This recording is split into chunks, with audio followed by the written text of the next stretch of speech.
तर राज्यात पुढील 4 ते 5 दिवस पावसाचा येलो अलर्ट. कोकण, गोवा, मध्य महाराष्ट्रातील अनेक जिल्ह्यांमध्ये मुसळधार पावसाचा हवामान विभागाचा अंदाज आहे. जालना जिल्ह्याच्या विविध भागात वादळी वाऱ्यासह मुसळधार पाऊस. अकोला गावामध्ये वादळी वाऱ्यामुळे शाळेचे पत्रे उडाले. पुण्यामध्ये जोरदार पावसाची हजेरी. उकाड्यापासून पुणेकरांना काहीसा दिलासा.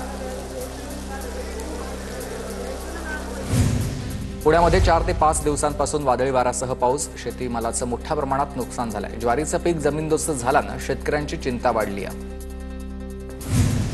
सोलापूरमधील माढ्याच्या अकोले खुर्द या गावात वादळी वाऱ्यासह झालेल्या पावसामुळे मोठं नुकसान. डाळिंबाची झाडं पडली आहेत. विद्युत खांब पडल्यानं गावात बत्ती गुल.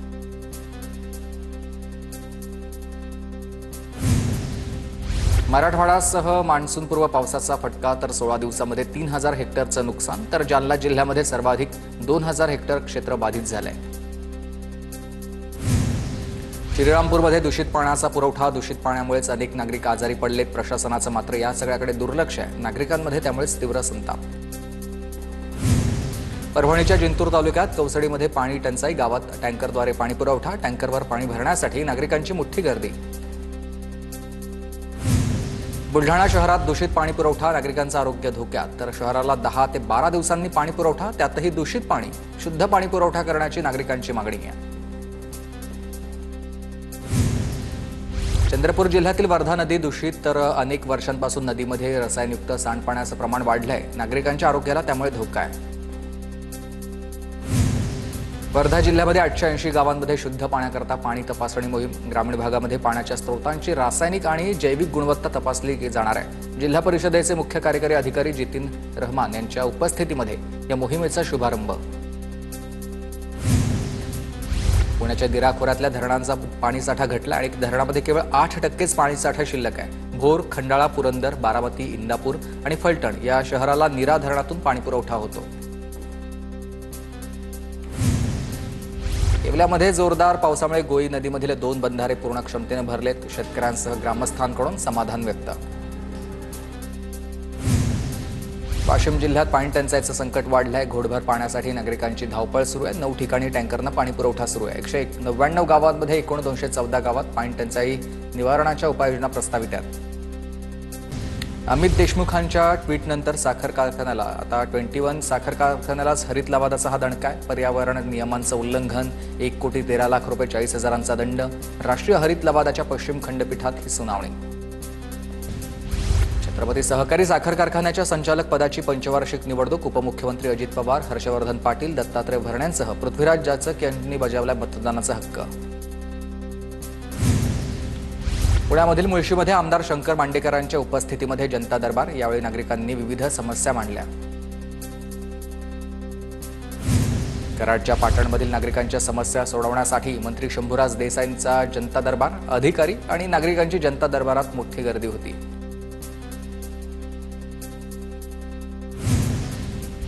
साताऱ्यातल्या छत्रपती शिवाजी महाराज संग्रहालयामध्ये अर्कचित्र प्रदर्शनाचं आयोजन. सामाजिक, राजकीय, क्रिकेट वेगवेगळ्या क्षेत्रात योगदान देणाऱ्या लोकांची चित्र लावण्यात आली आहेत. साताऱ्यातील पाटण नाटोशी या रस्त्याच्या कामाचं भूमिपूजन. मंत्री शंभूराज देसाई यांच्या हस्ते विकास कामाचं भूमिपूजन.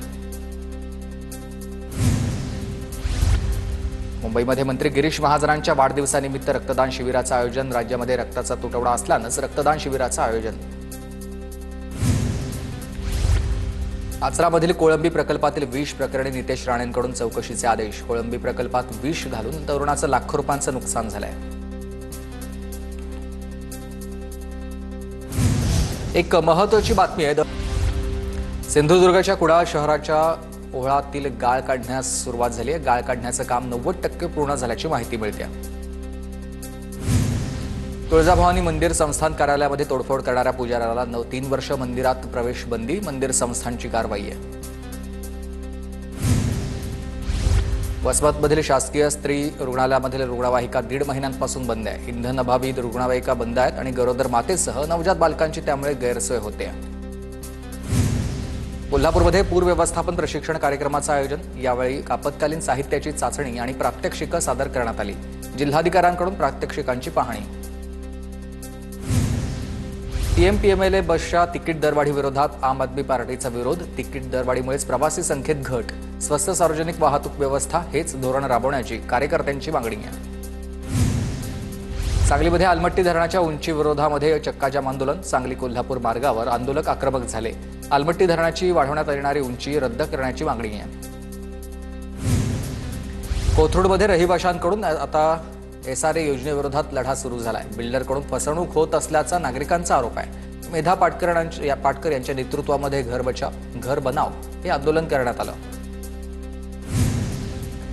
वाशिम जिल्ह्यात खरीप हंगामाची तयारी सुरू. 83,110 क्विंटल बियाण्यांची मागणी झाली असून सोयाबीन, तूर, मूग, उडीद, मका, ज्वारी आणि तीळ या पिकांचे बियाणे आता पुरवले जाणार आहेत.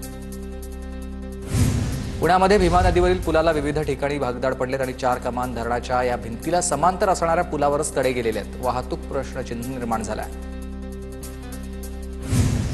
पुणे पंढरपूर महामार्गावर बस आणि मोटारसायकलचा अपघात झाला. या अपघातामध्ये एक जण गंभीर जखमी आहे. जखमीवर सध्या रुग्णालयात उपचार सुरू आहेत.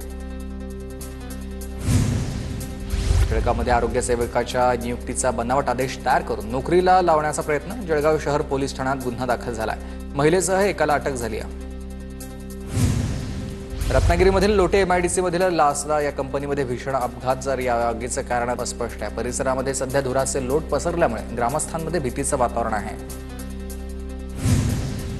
सिंधुदुर्गात विनापरवाना वाळूची वाहतूक करणाऱ्या डंपरवर पोलिसांची कारवाई. 4 जणांवर गुन्हे दाखल झालेत. 72,000 रुपयांच्या वाळूसह एकूण 40,72,000चा मुद्देमाल जप्त करण्यात आला आहे.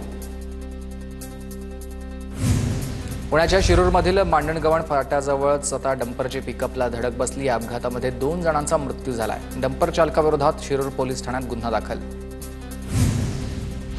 साताराच्या कास तलावामध्ये 9 वर्ष चिमुरड्याचा पाण्यामध्ये बुडून मृत्यू झाला. पाण्यामध्ये पडलेला चेंडू काढताना पाय घसरून मृत्यू झाला. हिंगोलीमधील केंद्रीय कन्याशाळा परिसरामध्ये जुगार खेळतानाचा एक व्हिडिओ व्हायरल होतोय. जिल्ह्यातील अवैध धंदे बंद करण्याची सर्वसामान्यांची मागणी आहे. शहापूर पोलीस ठाण्याचा कर्मचारी अखेर निलंबित. SD चालकाला मारहाण प्रकरण कर्मचाऱ्याला भोवलेलं आहे.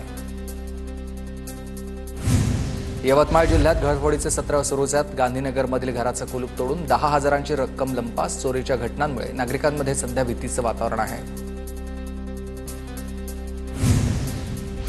यवतमाळमध्ये पोस्टमनला चाकूचा धाक दाखवून लुटल्याची घटना. लुटमार करणाऱ्या 5ही आरोपींना पोलिसांकडून अटक. आरोपींकडून चोरीचा मुद्देमालही जप्त. धाराशिवमधील शेतकऱ्यांचं उत्पन्न वाढवण्यासाठी क्रांतिकारी अभियान सुरू. तर 1,000 एकरवरील कृषी उत्पन्न वृद्धी प्रकल्प साकारणार. मराठवाड्यातल्या शेतकऱ्यांना या प्रकल्पाचा फायदा होईल. नागपूरमध्ये विकसित कृषी संकल्प अभियान अंतर्गत शेतकरी संमेलनाचं आयोजन. या संमेलनामध्ये शेतकऱ्यांना तज्ज्ञांकडून मार्गदर्शन. देवेंद्र फडणवीस, शिवराज सिंग चौहान आणि माणिकराव कोकाटेंची या संमेलनाला उपस्थिती. पंढरपूरमध्ये स्वाभिमानी शेतकरी संघटनेकडून बैलगाडी शर्यतींचं आयोजन. राज्यातील नामांकित बैलजोड्यांचा यात सहभाग. बकासूर, देवा, चित्रा, चिक्या, राजा, चिमण्या या बैलाला पाहण्यासाठी नागरिकांची मोठी गर्दी. जेजुरीच्या खंडेरायाला 121 डझन आंब्यांची आरास. पुजारी वर्ग आणि मार्तंड देवस्थानकडून संस्थांकडून या आंब्यांची आकर्षक आरास करण्यात आलेली आहे. हैदराबादमधील भाविकाकडून तुळजाभवानी चरणी 5 तोळ्याचा सुवर्णहार अर्पण. तर मंदिर संस्थांकडून निर्मला रेड्डी यांचा हा सत्कार. पुण्याच्या ओतूरमध्ये त्रिशतकोत्तर आता वैकुंठ गमन सप्ताह सोहळ्याचं आयोजन करण्यात आलंय. संत तुकोबांच्या पादुका बाबाजी चैतन्य समाधी मंदिरामध्ये नित गुरु शिष्य प्रीतिसंगम भेट होते. संत तुकोबांच्या आषाढी वारी पालखी रथ ओढण्यासाठी देहू संस्थान बैलजोड्या खरेदी करणार आहे. देहू संस्थानकडून ऐतिहासिक हा निर्णय. बैलजोडीचा मान इतरांना देण्याची परंपरा खंडित. गोंदिया जिल्ह्याच्या पुराड्यामध्ये सामूहिक विवाह सोहळा. आदिवासी समाजाच्या 140 जोडपे विवाह संपन्न झालेत आणि सर्व जोडप्यांना कन्यादान योजनेची 25,000 रुपये रक्कम मिळणार आहे. कराडमध्ये भाजपकडून तिरंगा रॅलीचं आयोजन. आमदार डॉक्टर अतुल भोसले आणि मनोज घोरपडे यांचा रॅलीमध्ये सहभाग होता. या रॅलीमध्ये शासकीय अधिकारी कर्मचारी देखील उपस्थित होते. रायगडच्या पेणमध्ये तिरंगा रॅलीचं आयोजन. तर लोकप्रतिनिधींचा रॅलीमध्ये मोठा सहभाग. माजी सैनिकांचा देखील रॅलीमध्ये सहभाग. आष्टी शहरात सुरेश धस यांच्या नेतृत्वामध्ये तिरंगा रॅली. तर या भारतीय सैन्य दलाचे अतिशय अचूक प्रत्युत्तर दिलंय. धस यांच्याकडून भारतीय सैन्याचंही कौतुक करण्यात आलं. तर डोंबिवलीमध्ये महायुतीकडून भव्य रॅलीचं आयोजन करण्यात आलं। आमदार रवींद्र चव्हाण, आमदार राजेश मोरेंसह कार्यकर्ते, पदाधिकारी उपस्थित होते। नागपूरमध्ये रुग्णालयात उपचारासाठी आणलेला कैदी चकवा देऊन फरार झालाय। कैद्यानं पोलिसांना चकवा देत पलायन केलंय। पोलिसांकडून कैद्याचा शोध सुरू आहे। भंडाराच्या जावोरा या ठिकाणी शेतामध्ये अस्वल दिसल्याची घटना घडलेली आहे। परिसरामधील शेतकऱ्यांमध्ये भीतीचं वातावरण आहे। वन विभागानं अस्वलाचा बंदोबस्त करण्याची ग्रामस्थांची मागणी। पुण्याच्या राजगडमधील वेल्हे तहसील कार्यालयाला 100 दिवसांच्या कृती आराखडा कार्यक्रमाअंतर्गत यश आलंय। महाराष्ट्र शासनाच्या 100 दिवस कृती आराखडा कार्यक्रमामध्ये प्रथम क्रमांकाचे मानकरी ठरले। पावसाळ्यामधील नैसर्गिक आपत्तीसाठी रत्नागिरी जिल्हा प्रशासन सज्ज। नैसर्गिक आपत्ती संपर्कासाठी आता अत्याधुनिक सॅटेलाइट फोन, महसूल यंत्रणेसाठी 12 तर पोलीस प्रशासनासाठी 12 सॅटेलाइट फोन। रायगड जिल्ह्यात 3 जूनपर्यंत ड्रोन आणि अन्य हवाई उपकरणांवर बंदी असेल। सुरक्षेच्या दृष्टिकोनातून पोलीस प्रशासनाकडून ड्रोन उड्डाणावर बंदी।